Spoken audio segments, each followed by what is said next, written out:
Hello students, अस्सलाम वालेकुम। कैसे हैं आप लोग? आई होप आप लोगों ने जो लास्ट क्लास के अंदर हम लोगों ने टॉपिक स्टार्ट किया था सोर्सेज ऑफ लॉ, उसको आपने अच्छे तरीके से समझा भी होगा। ठीक है, आपने उसकी जो अंडरस्टैंडिंग भी बिल्ड की होगी। उसी को बढ़ाते हुए डिस्कशन को हम लोग आज टॉपिक जो डिस्कस करेंगे, ठीक है, वो है बेसिक, आप बोर्ड पे देख सकते हैं। ठीक है, सोर्स ऑफ लॉ के अंदर कॉन्सेप्ट जो आज पढ़ने जा रहे हैं हम लोग, वो है डॉक्ट्राइन ऑफ जुडिशियल प्रेसिडेंट। अब डॉक्ट्राइन ऑफ जुडिशियल प्रेसिडेंट क्या होता है? अगर मैं इस लफ्ज को, इस पूरे फ्रेज को एक एक करके डाइसेक्ट करूं, एनालाइज करूं, तो ये तीन किस्म की चीजें हैं जो हम डिस्कस करने वाले हैं। पहली चीज होती है डॉक्ट्राइन, जिसका मतलब होता है एक नजरिया। ठीक है भाई, जुडिशियल का मतलब क्या है? अदालती। प्रेसिडेंट का मतलब क्या है? मिसाल। मतलब ये कि एक ऐसा नजरिया जो अदालती फैसलों से एक मिसाल के तहत, एक एग्जाम्पल के तहत कैरी फॉरवर्ड हो सके। मतलब ये कि जो decisions upper courts and lower court का, जैसे आपको मैंने बताया था भाई अपर कोर्ट्स क्या होती हैं, जैसे अगर पाकिस्तान की हम बात करें तो अपर कोर्ट क्या होगी भाई? Supreme court. इसी तरीके से यूके के अंदर अपर कोर्ट क्या है भाई? Supreme court. लोअर कोर्ट्स कौन कौन सी होंगी? क्राउन कोर्ट्स हो गई आपकी, ठीक है, आपकी काउंटी कोर्ट्स हो गई, ठीक है, आपकी हाई कोर्ट्स हो गई, आपकी लोअर कोर्ट्स हो गई। अच्छा, अब डॉक्ट्राइन ऑफ जुडिशियल प्रेसिडेंट क्यों जेरे बहस आया? वो जेरे बहस इसलिए आया, वजह ये थी कि जब अपर कोर्ट्स के अंदर या हायर कोर्ट्स के अंदर जो फैसले हुए, तो क्या लोअर कोर्ट्स को उसको मानना जरूरी है या नहीं है?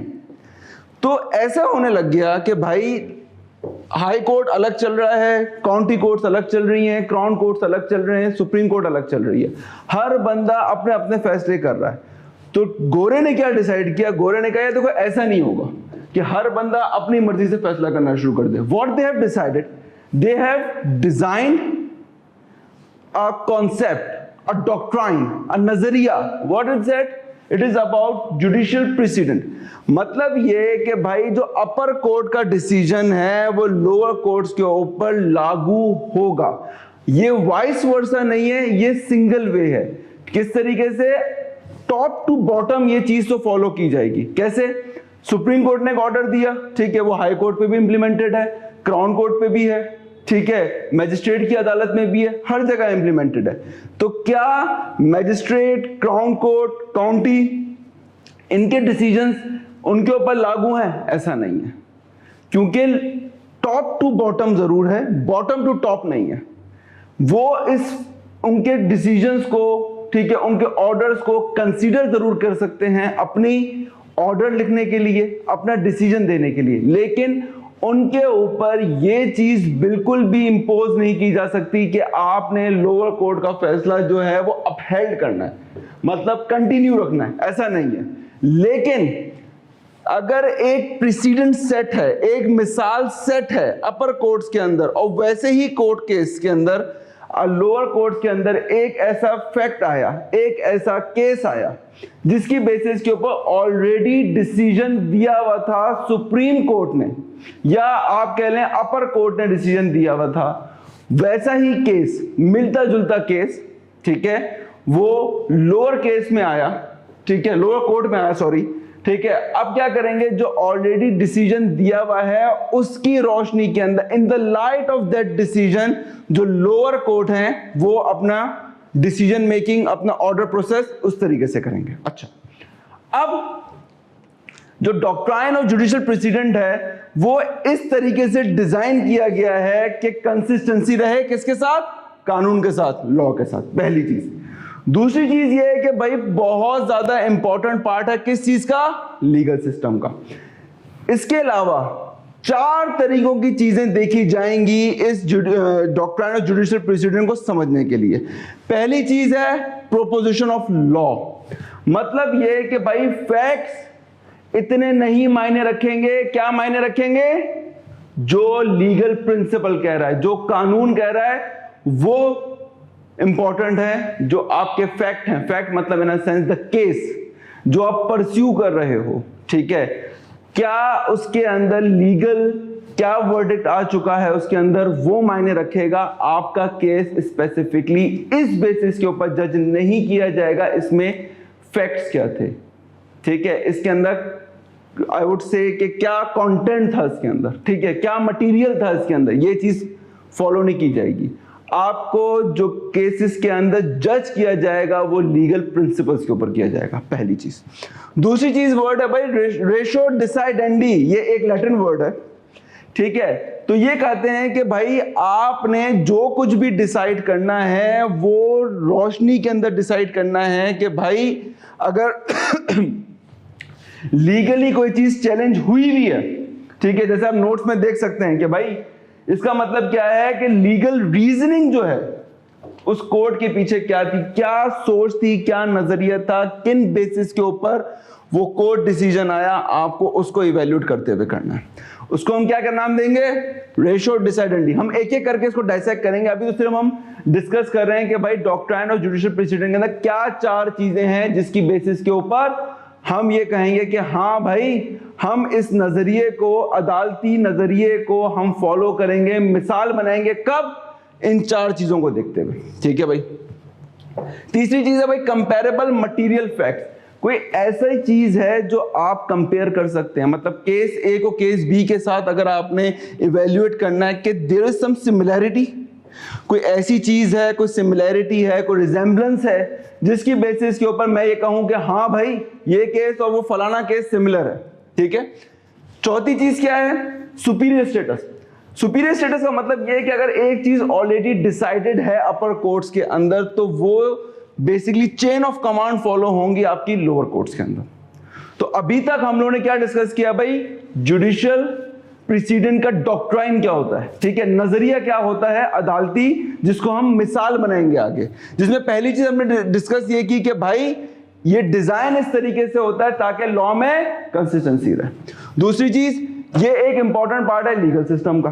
तीसरी चीज क्या है कि भाई इनमें चार चीजें कंसीडर की जाएंगी एग्जामिनिंग क्या चीज, प्रेसिडेंट सेट करने के लिए, क्या ये मिसाल बन सकता है या नहीं बन सकता, हमें इन चार चीजों को देखना है। अब हम एक एक करके चारों चीजें डिस्कस करेंगे कि भाई ये चारों चीजें हैं क्या, किस बला का नाम है, ठीक है। Kindly note it down, then we shall move to the another set of things. जैसा कि अभी हम लोग डिस्कस कर रहे थे कि चार वो कौन सी चीजें हैं जो डॉक्ट्राइन और जुडिशियल प्रेसिडेंट सेट करेंगे, ठीक है। तो यहां मैंने कुछ इनके बेसिकली ट्रक्स लिखा है कि भाई क्या चीज क्या डिफाइन करती है। अच्छा, अब हम सबसे पहले स्टार्ट करेंगे भाई proposition of law. Proposition of law का मतलब यह है कि कोई भी डिसीजन जो है आपका वो आपके केस टू केस वेरी जरूर करेगा, लेकिन डिसीजन हमेशा लीगल प्रिंसिपल और रूल के तहत होना चाहिए। मतलब ये कि आपने जो डिसीजन दिया है वो किसी ना किसी लॉ से रिलेटेड हो। ये नहीं हो सकता कि आपने फैक्ट्स दे के आपने कहा यार ये बंदा शक्ल से चोर नहीं लग रहा। भाई ऐसे कैसे हो सकता है कि बंदा शक्ल से चोर नहीं लग रहा, किसी की शक्ल पर थोड़ी लिखा वो चोर है या नहीं है। वैसे ही आपने दो पार्टीज के झगड़े के अंदर आपने ये डिसाइड कर दिया कि भाई इसने जो है ना ये based upon the facts we have, हम लोगों को ये लगता है कि भाई इस बंदे के साथ ज्यादती हुई है। खाली फैक्ट्स की बेसिस के ऊपर आप ये जज नहीं कर सकते इस बंदे के साथ ज्यादती हुई है। आपको लीगली देखनी पड़ेंगी चीजें, आपको कानून देखना पड़ेगा कि यार कानून क्या कहता है अगर इस तरह का केस आता है, तो रूल्स क्या कहते हैं, प्रिंसिपली क्या सेट हुई हुई है चीजें। तो आपको खाली शवाहिद, जिसे एविडेंस कहते हैं, मटेरियल फैक्ट्स कहते हैं, आपको उस पर डिसीजन नहीं लेना। आपने जो भी डिसीजन फाइनलाइज करना है it should be backed with the law. खाली आप फैक्ट्स की बेसिस के ऊपर डिसीजन नहीं दे सकते, क्योंकि वो चीज जो है आगे अपर कोर्ट्स के अंदर जो है वो चीज नल एंड वॉइड हो जाएगी, क्योंकि आपने कानून को बैक नहीं किया। कोई भी मटेरियल फैक्ट्स हैं जिसकी बेसिस पे मुझे डिसीजन देना है, तो वो उसकी बैकिंग के ऊपर, वो फैक्ट उसकी बैकिंग के ऊपर कोई ना कोई कानून होना लाजमी है। अगर ये कानून उसकी बैकिंग पे नहीं होगा तो ये फैक्ट जिसकी बेसिस के ऊपर पूरा केस लॉ डिजाइन किया गया है, ड्राफ्ट किया गया है, वो सुपीरियर कोर्ट्स के अंदर खत्म हो जाएगा। तो जब भी ये कहते हैं कि भाई लोअर कोर्ट्स ने भी अगर कोई डिसीजन देना है it should be backed with the law, otherwise upper courts के अंदर वो चीज नल एंड वॉइड हो जाएगी, वो चीज चैलेंज हो जाएगी कि यार देखो इसने मटीरियली तो इसने चीज डिफाइन कर दी लेकिन किसी कानून की बैकिंग नहीं दी। तो जब भी जो आई वुड से कि जो पार्टी हारती है, ठीक है, जो इसके अंदर आई वुड से डिसीजन से नाखुश होता है, ठीक है, तो वो अपर कोर्ट्स में जाएगा। अपर कोर्ट में देखा यार इसने तो कोई कानून की बात ही नहीं की है, इसने सिर्फ मटीरियली चीजों को डिसीजन दे दिया, तो क्या कहेंगे अपर कोर्ट? अपर कोर्ट करेंगे यार कि भाई इसका डिसीजन तो फारेग है, ठीक है, ये डिसीजन जो है ये इस कानून के तहत या इस कोर्ट के अंदर ये चीज सस्टेन नहीं कर सकती। तो हमेशा अगर आपने कोई चीज मिसाल बनानी है तो मिसाल के अंदर हमेशा उस चीज को कानून के साथ बैक्ड होना चाहिए। तो उसके पहले सबसे पहले क्या चीज आई? Proposition of law. दूसरी चीज है भाई ratio decidendi. It's a Latin word. What it said? It said कि भाई आपने जो कुछ भी बात करनी है वो लीगल रीजनिंग के साथ बात करनी है। ऐसे नहीं हवा में बात करना शुरू कर दें कि भाई ये है वो है फलाना है ढिमकाना है, ऐसा नहीं होगा। आपने कानून की रोशनी के अंदर, कानून के नजरिए के साथ, ठीक है, क्योंकि आगे ये आपका रेशो डिसाइडेंडी जो है ये जुडिशियल सिस्टम का पार्ट बनता है, आगे जजमेंट्स का पार्ट बनता है। तो अगर आपने इंटरप्रिटेशन ऑफ लॉ भी करना है तो it should be with the amount of having some portion or the maximum portion of having legal reasoning। अगर लीगल रीजनिंग नहीं होगी उसके अंदर कानून की बात नहीं की जाएगी। प्रोपोजिशन लॉ में क्या था? आप खाली जो है फैक्ट्स की बेसिस के ऊपर डिसीजन नहीं दे सकते, आपको कानून को इस्तेमाल करना पड़ेगा, कानून की बैकिंग इस्तेमाल करनी पड़ेगी। वैसे ही जब कोई जजमेंट दे रहा होता हूं मैं, ठीक है, तो उसके अंदर कोई लीगल रीजनिंग होनी चाहिए, कोई कानूनी सोच होनी चाहिए, कानूनी कोई सोच समझ की चीजें होनी चाहिए। ऐसा नहीं होना चाहिए कि आपका कानून कुछ और बात कर रहा हो, आपकी रीजनिंग कुछ और बात कर रही हो, उसके अंदर कॉन्ट्राडिक्टरी कुछ नहीं होना चाहिए। तब जाके वो चीज क्या बनेगी? जजमेंट का पार्ट बनेगी। तीसरी चीज है भाई कंपैरेबल मटेरियल फैक्ट्स। ये क्या बात करता है? ये कहता है कि भाई अगर आपने दो चीजों को कंपेयर करना है, अगर आपने एप्पल टू एप्पल कंपैरिजन करना है, तो पहली बात तो ये दोनों एप्पल होने चाहिए। ऐसा नहीं है कि एक ऑरेंज और एक एप्पल है तो कंपैरेबल नहीं बनेगा। अगर आपने किसी पुराने केसेस या कोई ऑलरेडी पास जजमेंट को यूज करना है अपने केस के अंदर, तो उसके पास किसी किस्म की सिमिलैरिटी या रिजेम्बलेंस होनी चाहिए। तो यहां पे जो कानूनदान हैं, जो आपके लीगल एडवाइजर्स हैं, जो आपके बेसिकली बैरिस्टर्स हैं, ठीक है, जो आपके जजेस हैं, वो क्या करते हैं? वो बेसिकली देखते हैं कि यार डिसीजन देना है, क्या ऐसा डिसीजन जो ये मुझे कहानी सुना रहा है, जो ये केस मुझे सुना रहा है, क्या मेरे पास माजी के अंदर, पास्ट के अंदर मेरे पास ऐसी कोई मिसालें सेट हैं? अगर मिसालें सेट हैं तो क्या उनकी सिमिलैरिटी मैं डिस्टिंग्विश कर सकता हूं या नहीं कर सकता? अगर नहीं कर सकता तो मैं जोर जबरदस्ती के बेसिस के ऊपर वो डिसीजन को इसके ऊपर इंपोज करने की कोशिश कर रहा हूं जो कि गलत है। ठीक है, तो एप्पल टू एप्पल कंपैरिजन हमेशा होना चाहिए। लास्टली वो ये है कि भाई सुपीरियर स्टेटस। वो ये कहता है भाई जो कोर्ट का डिसीजन है जिसकी बेसिस के ऊपर मैं ये doctrine of judicial precedence set कर रहा हूं, क्या उनका स्टेटस सिमिलर है? मतलब ये है कि अगर एक हाई कोर्ट का डिसीजन है तो क्या हाई कोर्ट का डिसीजन, लेट्स से अगर हम पाकिस्तान की बात करें, लाहौर हाई कोर्ट का decision can be used for Sindh high court? Yes, similar courts हैं। ठीक है, क्या सुप्रीम कोर्ट ऑफ पाकिस्तान का डिसीजन सिंध हाई कोर्ट के अंदर इस्तेमाल हो सकता है? बिल्कुल इस्तेमाल होगा, क्योंकि अपर कोर्ट है। तो इसके अंदर हमने ये सीखा भाई या तो सिमिलर हो या सुपीरियर हो।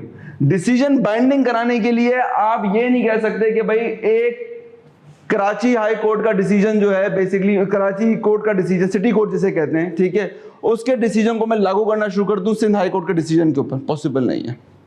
वैसे ही अगर लंदन मजिस्ट्रेट का कोई डिसीजन है तो क्या वो काउंटी में चल सकता है? नहीं चल सकता। क्यों नहीं चलेगा? उसकी वजह यह है कि भाई काउंटी अपर कोर्ट है। क्या लंदन काउंटी का इस्तेमाल किया हुआ केस, लेट से दूसरी सिटी जो है आपका जो है मैनचेस्टर है, क्या मैनचेस्टर में इस्तेमाल किया जा सकता है? बिल्कुल किया जा सकता है, क्योंकि सिमिलर कोर्ट्स हैं। एक जगह की काउंटी का कोर्ट दूसरी सिटी की काउंटी के कोर्ट में इस्तेमाल कर सकते हैं, एक क्राउन का कोर्ट दूसरे क्राउन के कोर्ट में इस्तेमाल कर सकते हैं, एक जगह का हाई कोर्ट का केस दूसरी जगह के हाई कोर्ट केस में इस्तेमाल कर सकते हैं, बशर्त ये कि कंपैरेबल मटेरियल फैक्ट्स होने चाहिए, पहली चीज। दूसरी चीज ये कि जो प्रोपोजिशन ऑफ लॉ है वो देखना पड़ेगा कि भाई ये जो डिसीजन आया है, आपको ये जज एवेल्युएट करना पड़ेगा कि भाई ये लीगल प्रिंसिपल पे है या नहीं है, क्या उसकी रेशियो डिसाइडेंडी हो सकती है, लीगल रीजनिंग कोई इवेल्युएशन की तरफ आ रही है। अगर ये तमाम चीजें आ रही हैं तो आप ये कह सकते हो कि हाँ मैं ये कोड के इस्तेमाल कर सकता हूं। काइंडली कॉपी दिस डाउन, फिर हम लोग डिस्कस करेंगे रेशियो डिसाइडेंडी इन मोर डिटेल वर्जन, क्योंकि आपका सिलेबस का काफी इंपॉर्टेंट हिस्सा जो है वो रेशियो डिसाइडेंडी के अंदर इंपैक्ट करता है। Kindly copy this down. जैसा कि अभी हम थोड़ी देर पहले डिस्कस कर रहे थे कि भाई वो 4 चीजें कौन सी होती हैं जो जुडिशियल प्रेसिडेंस सेट करती हैं, वैसे ही अगर हम मजीद इस चीज को इवेल्युएट करें तो 2 किस्म की स्टेटमेंट्स होती हैं जो लीगल केसेस के अंदर या लॉ के अंदर काफी इनका जिक्र होता है। आप जैसे कि बोर्ड पे देख सकते हैं 2 किस्म की चीजें हैं। एक तो हम ऑलरेडी डिस्कस कर चुके हैं, वो क्या है, रेशियो डिसाइडेंडी, और दूसरा है भाई ऑबिटर डिक्टा, ये भी एक लैटिन वर्ड है। अच्छा, अगर हम रेशियो डिसाइडेंडी की बात करें तो क्या कहते हैं भाई, इसको फैसला करने का सबब क्या था, वो क्या लीगल प्रिंसिपल्स थे, वो क्या लीगल रीजनिंग थी, वो क्या ऐसा रूल था जिसकी बेसिस के ऊपर आपने ये फैसला किया। तो जो फैसला करने के लिए हम लॉ का इस्तेमाल करेंगे, प्रिंसिपल का इस्तेमाल करेंगे, रूल का इस्तेमाल करेंगे, उसको हम क्या नाम देंगे, रेशियो डिसाइडेंडी। क्यों? पहली चीज ये कि वो चीज फ्यूचर के अंदर हमें बड़ी काम आने वाली है। क्यों काम आएगी? क्योंकि उसकी बेसिस के ऊपर हम जो लोअर कोर्ट्स के अंदर डिसीजन है उसको करने के अंदर बहुत हमें हेल्प आउट होंगी। ठीक है, पहली चीज। दूसरी चीज ये है कि भाई वो बाइंड करती है लोअर कोर्ट्स को फॉलो करने के लिए ताकि कंसिस्टेंसी रहे। वरना as I said at the start of the lecture कि हर कोर्ट अपना डिसीजन करके बैठी हुई होगी, ठीक है, वो हर दूसरी कोर्ट से कॉन्ट्रडिक्ट कर रही होंगी। तो कंसिस्टेंसी पैदा करने के लिए, एक फ्लो के अंदर प्रोसीडिंग्स करने के लिए इन्होंने कहा कि भाई आप एक ऐसी चीज फॉलो करें, ठीक है, एक ऐसे जजमेंट्स दें जो पहली बात बाइंडिंग हो, दूसरी बात वो लीगल प्रिंसिपल बेस करती हो, तीसरी चीज वो बेसिस बने कोर्ट डिसीजन का। ऐसा ना हो, फैसला करने का सबब बनना चाहिए।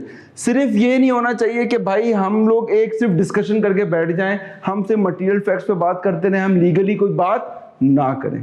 ऐसा डिसीजन एज अ सेड कि वो चीज ऊपर वाले के कोर्ट्स के अंदर वो चीज फारिग हो जाएगी। ठीक है, दूसरी स्टेटमेंट जो है उसका नाम दिया है इन्होंने ऑबिटर डिक्टा। इसका मतलब क्या है भाई, ऑबिटर डिक्टम, ऑबिटर डिक्टा, ठीक है, वो तबसरा, ठीक है, जो सिर्फ एक स्टेटमेंट्स हैं, एक कमेंट्स हैं जो पास करता है जज या लॉयर, जो भी पास कर रहा है ड्यूरिंग प्रोसीडिंग्स, जो चीजें बातचीत चल रही है, ठीक है, केस को डिस्कशन में लेके आया जा रहा है, ठीक है, वो तबसरे, ठीक है, लेकिन उसके ऊपर कोई बैकिंग नहीं है, ठीक है, क्योंकि वो डिसीजन जो है वो उसकी बेसिस के ऊपर नहीं किया जाएगा जो नॉर्मल तबसरा चल रहा है। कोई चीज डिसीजन का पार्ट बनने के लिए 2 चीजों की रिक्वायरमेंट है। पहली चीज वो कानून के अंदर होनी चाहिए, दूसरी चीज जिस टॉपिक के ऊपर मैं डिस्कस कर रहा हूं उस टॉपिक से रिलेटेड कोई कानून मौजूद है या नहीं है। That's it.